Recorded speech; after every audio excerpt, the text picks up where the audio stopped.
This video is not, honestly, it's not really important at all for most people. If you're looking for, you know, political news or conspiracy or anything maybe you think is interesting, banking, nope. Just a little chat about something I'm doing with my drone. I've got a DJI Mavic 2 Zoom. It's called a Mavic 2 Zoom. There's a Mavic 2 Pro and a Mavic 2 Zoom. The Pro does not zoom. It just has a really nice, you know, 4K camera on it. The DJI Mavic 2 Zoom, the one I have, has a zoom on it. If you leave it in 1080, it does 4K I think also, but if you leave it in 1080p, you know, HD, excuse me, it can zoom instead of 2 times like it can in 4K, it can zoom 4 times basically in 1080. So I leave it in 1080 so I can zoom a little closer, which helps me when I'm out there exploring and stuff with this thing. But I mentioned recently I got a thermal camera so that we can hopefully find either, you know, an old air shaft, an old mine shaft that was covered. You know, an air shaft would be a lot smaller, but it still, you know, they might have covered those too, I think. When they were done mining and doing stuff, winter would come, they'd all go, you know, back to their homes or whatever, and then come back out right around March 1st actually, and unbury their mines and hiding spots and go back in and start making the slaves mine and everything else. So the theory was that inside the cave is 55 degrees Fahrenheit at all times, all part of, you know, throughout the year, because these things are deep, and a lot of these are natural caverns that we think anyways, so they go in deep. They're going to be 55 degrees. So if it's 30 degrees outside in the winter, there's a 20 degree difference, and if these things are covered up, we're thinking that even though it's covered up and the outside air temperature is hitting the dirt, the inside where it's covered up is being hit by 55 degree weather or temperature. Therefore, there should be some little discrepancy, you know, some little bit that's off, 2 or 3 degrees maybe.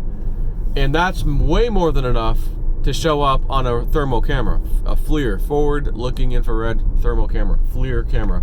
The kind you see a lot of times, like on cops, they got, you know, the helicopter up in the air and it's at night, and they've got the guy, you know, on the thermal camera. You see him hiding in the bushes, and, you know, it's the same kind of camera, it's just a lot smaller. It's made for a drone, really. So, anyways, you know, I got one. I've been testing it at my house. Of course, that's not a great test because I don't have any hidden tunnels at my house that are buried that I can go find, you know, or test this theory. But anyway, so I got the camera, and I thought, you know, I was like, man, I wonder if they make a mount for my drone. And I went on Amazon for like $8, I think, $8 or $10. They have this little mount, and it sits on top of the drone, and it gives you a little stud for a camera, like your just average 1/4-inch threaded camera, you know, like a tripod would have or whatever.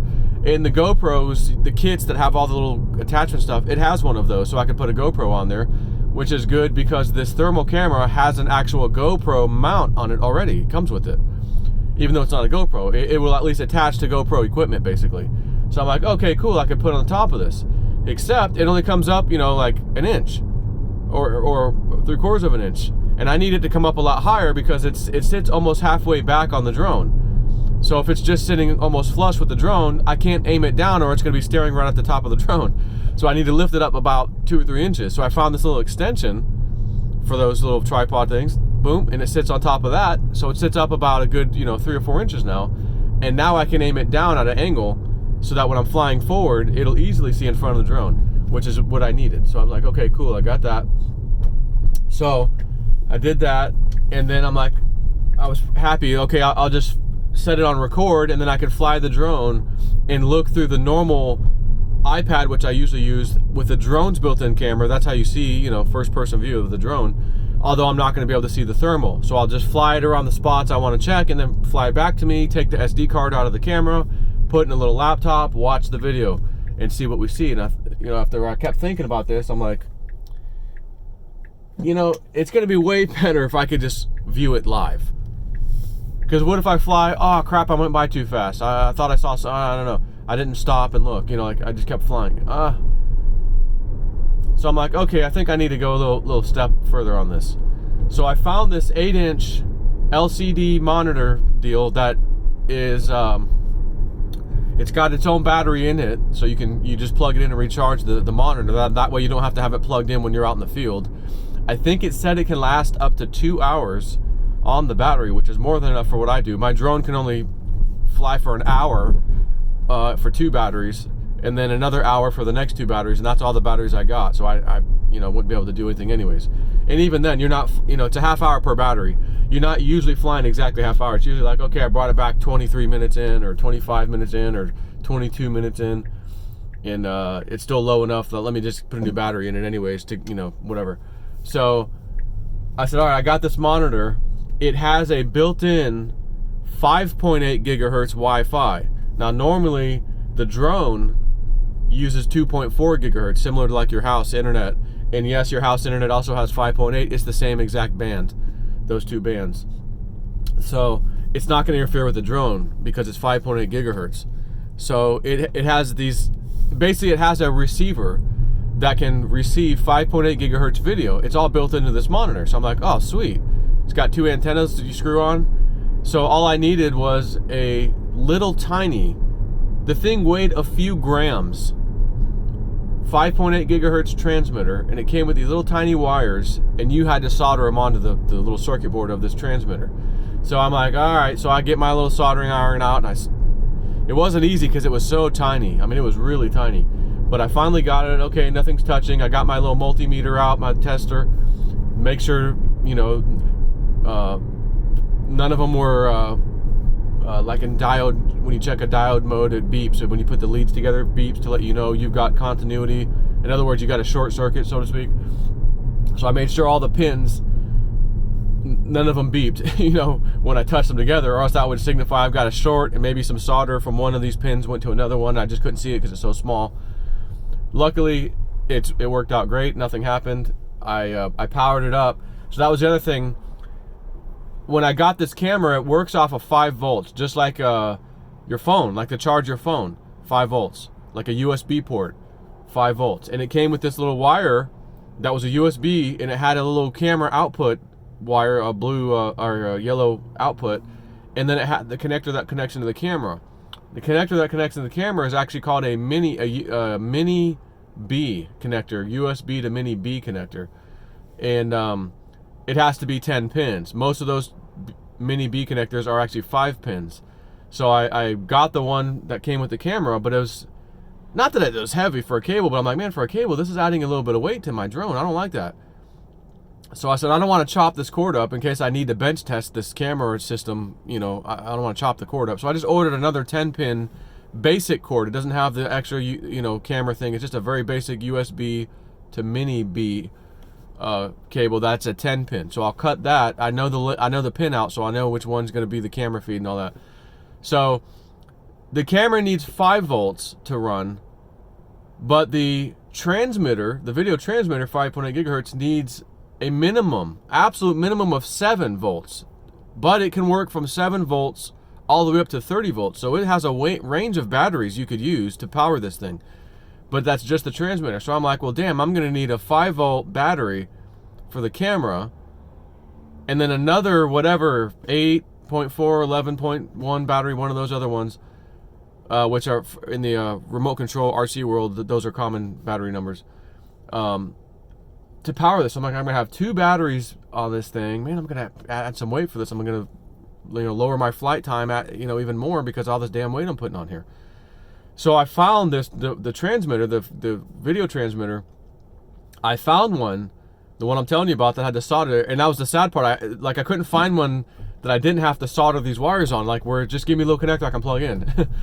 It was the only one that had a 1 amp output. So not only could you feed it anywhere from 7 to 30 volts, but you could, it also had a voltage out of 5 volts and 1 amp 5 volts. So I'm like, oh wow, that's good. I saw a couple other ones that were half of an amp that did have the connector, but I'm like, man, I don't know if half an amp's gonna really work for this camera. It might, but I'm not sure. I looked online, like, it looks like it might use a little more at that for some reason or another. Like where it says max, it might need more than half. So I'm like, shoot. So anyways, this one particular thing, transmitter, had it. So the one particular 5.8 gigahertz video transmitter had the 5-volt out, 1 amp, of power. So I'm like, oh man, I want that. Because I realized not only can it power the camera, I don't need the second battery now. I just can power both the camera and the transmitter off the same battery, because the transmitter's giving me 5-volt out anyways, and I'll just wire that into this connector when I cut it. The new one I got ordered, which comes in today actually. I'll cut it, get the right color wire. Okay, that one's the video. This is the power. Here's the ground. Boom, done. And it should just work. So I did bench test this in my room on a little table thing I had, like a little TV dinner fold-out table that stands up. I was using that for my little workbench, and I just used some alligator clips, for the time being, to just test things, and it worked. I had the monitor. I was standing in my bathroom. I had the thing powered up, even though it wasn't on the drone. It was just sitting there. It doesn't matter. It's still powered by the battery, and the thing was getting 5 volts. So I said, all right, cool. I stood in my bathroom. I got a signal. It was in white hot mode. I walked out into the room. I saw my, the body heat easily in my bedroom. I was like, okay, it works. And now I just got to mount all this on the drone. But again, the good thing is with that mount, when it sticks up and the camera's aimed down, the back of the camera, I'm like, man, I'm going to put a little piece of Velcro. Even though the Velcro's sticky, I'm still going to super glue it. So I super glued it there, and I'm like, I'll just put Velcro on both batteries. And the side of this camera, the thermal camera, it says, and I can see it, there's 1, 2 on the side, 2 on the bottom, 2 on the other side, maybe even 2 on the top. Or maybe it's 2 on the sides and both sides and 2 on the bottom. Little tiny, like millimeter, real small screws, like a M4 or something screw. And I'm like, okay, this little video transmitter came with these little tiny screws. I wonder if by chance they'll actually screw into the side of this thing, because then I can mount the video transmitter right to the side of the camera. It'll always be there. So sure enough, they fit perfectly. I'm like, oh, sweet. And then so the camera's antenna sticks above the camera. It's the highest thing. So I'm like, okay, cool. So I've got that mounted. It's going to stay there forever. All I need to worry about is mounting that little 850 milliamp battery. I bought 2 of them. That way, when I'm out in the field, I don't know how long they're going to last. Will it last an hour? Will it last a half hour? I'm not 100% sure. It's powering both the transmitter and the camera. I think it should last plenty of time, but whatever. I bought 2 of them. So I just put a piece of the other side of the Velcro on both of those batteries so that they can stick to the back of the camera. And I did. I stuck them on there. I powered everything up on the bench, and it worked fine. So after I was done, I, unhooked the wires and just left everything attached to where it needed to be. Grabbed the whole piece and then attached it to the drone like it's supposed to. It clips on, just clicks, and it's nice and tight. And in the center of the drone is the battery that turns it on, the drone on. It's a little circular button. And I noticed when I grab the drone and squeeze it from the sides and just pick up on it, that's actually the center of gravity as well. So the drone won't really tip forward or backwards if you kind of just squeeze it like that. So I was like, okay, that's the center of gravity. This thing mounts in front of that a little bit. So I'm like, okay, it might be a little bit top heavy, front heavy.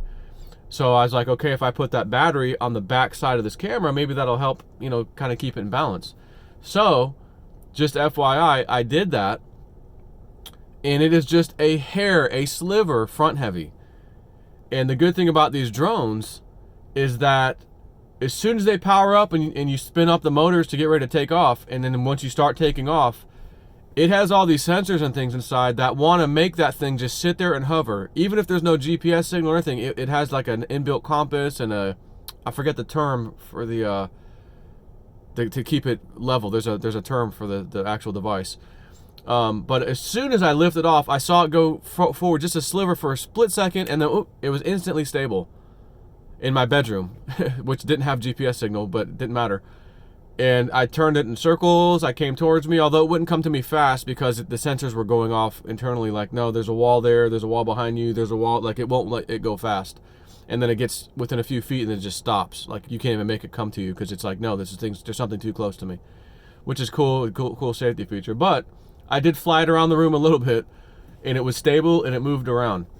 Like it flew around and it wasn't, it didn't seem like there was any issue, even though it was a little top heavy and forward heavy slightly. So basically this little tiny cable that I'm now going to slice, it's going to weigh almost nothing when I put it on there. So it's not like, I put this little tiny cable that weighed, a gram.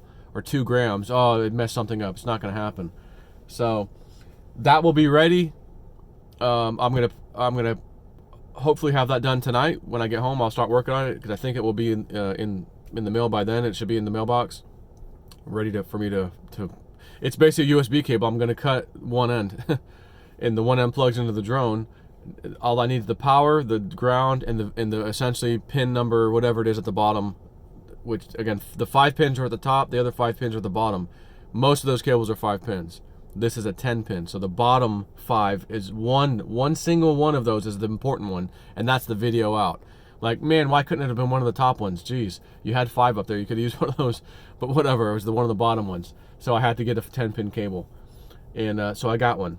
So I'll cut that, install it, and then I will be able to easily, because everything's ready to go pretty much, I'll be able to fly this thing over my house, and I think I'll do a test run at night with a video monitor. Like, I'll be behind my house, and then fly it like over the house in the front yard, fly it back, just to do a couple little tests to see how this thing works, and get ready for my next trip to go hunt for a couple of hidden caverns or mine shafts or whatever. We're going for basically like a 3-day weekend kind of a thing, 4-day weekend. Friday, Saturday, Sunday, Monday. It's coming up in the fairly near future. So basically we fly on Friday, we fly out Monday, which means you got 2 good days, full days on the weekend to go up to this mountain area. And there's basically the Dick Allgaier site that he remote viewed, and it's not my other main site. It's not that site. This is somewhere else. And I sent him a video of the area, and he goes, "That's it. That's the ravine right there." And I thought, okay, I need to get over there. So I droned it with the regular camera. I've got good drone footage of it, but I was too high up and I couldn't go into the ravine because it would lose signal. So I got as good as I could zoom in from the height that I was at. And but I thought, oh, this is a perfect one, because his story of the remote viewing session he did, he said, I saw a battle between the Indians and, like, I guess it was the Spanish or whoever, and they actually won. The Indians actually won this particular battle. And they took all the loot and everything, whatever they could get from the Spanish, and some of this was apparently, worth some money, a lot of money. And they put it in what he said was just a natural cavern that had been there forever, that the Indians knew about because they lived in that area at the time. This is hundreds of years ago. And they just concealed the entrance with rocks. So they didn't cover it with like a big 5, 6, 7, 8 feet of dirt and rock like the Spanish would typically do. They'd hide, hid their stuff to blend in. You'd walk right over it and not even know you're standing there on something, at least the entrance. So that's the harder thing to find. But this particular one, if this is in the right spot for sure, and if that really happened, which according to Dick Allgaier it did, I should be able to see a hot, cold spot, whatever, I'm thinking with ease. And I hope that this pans out for that one. But there's another site we got a lead on while we were out there, and it's also not far away. Like, we could get both easily. So I thought, well, we'll check that one too. Why not? So that's why I'm going out there with this thing, to try to find something interesting, some old artifacts and other valuables, if you will, and maybe quite a bit more valuable than the artifact thing, if we can, if our luck's just right. But this particular trip is not a trip to go like boots on the ground. Let's go hike way the hell down this, sharp ravine, steep ravine. No, this is just, let's drone and see if we can see something. And then we're coming back anyways. We already decided for sure after April. I'm not exactly sure when, but after April sometime. So it could be May, it could be June. I'm not really sure. Hell, it could be even later than that technically, but I don't know. But we've already decided we're going back to work anyways to get out there. So if we've got some footage that says, hey, you may want to spend a couple of days or a day over this one spot and see what the hell this little heat or cold anomaly is, yeah, we're going to go do that. But it makes sense to do it when we're really prepared. We got the right gear and all that. We're going packing extremely light, and I just want to drone and see what happens. So that's why I got this. Now I can view this thing, and it's good because it's pretty much line of sight everywhere I fly this thing. Unless I try to go down in a ravine, then I lose line of sight. The drone loses signal. It's going to come up and come back to me. by itself. So with this 5.8 gigahertz video transmitting, now that's going to happen. It's also line of sight. I should have no problem viewing this thing from even a mile away, which I can park closer than a mile away, by the way, much closer. So it's not going to be an issue.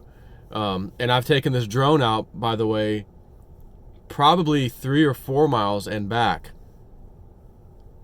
That was not with the 5.8 gigahertz thing, but that was with the regular built-in one on the drone, and I had no problem at all with the signal. I could see the signal meter getting a little lower, but it still worked fine. So the only problem here, though, is, okay, well, we're talking about 5.8 gigahertz. The higher the gigahertz or the frequency, the more power you need to transmit it as far. So if I had a 500 milliwatt transmitter, both 5.8 gigahertz and another one, same 500 milliwatts of 2.4 gigahertz, and they're both transmitting video, I'm going to be able to take that 2.4 gigahertz out quite a bit further, noticeably further anyways, than the 5.8. Because the lower the frequency, the further you can go with less power, basically. So the good news is this thing has, I think, up to 800 milliwatts of power, and it's selectable from, like, I think 50 milliwatt, 100 milliwatt, 200 milliwatt, 400 and 800, something like that. So I can just click a little button on the side of it and it sets it to the power output. I don't know what I'm going to need. Of course, I don't want to put it on 800 if I only need 200 or 400, because now I'm using more battery power than I needed to. And if it's milliamps, that's amps. So in other words, if I'm using 800 milliamp when I only needed 400 to go as far as I'm going, well, I'm using twice the power. I'm sucking twice the power off this thing from the battery than I need, you know. So I got to figure that out. But I'm at home. I've got many days ahead of me where I'm going to still be home, where I can test this thing out in some open areas and see how far I can go with the video signal of that thing. So anyways, just non-political whatever update is what the hell's going on in JSnip4's life. I'll do another video when I have all this stuff set up and mounted, and like show you what it looks like, the drone, the video, and then we'll go for like a little test flight. I'll do like a separate video just for the hell of it. So on that note, take care.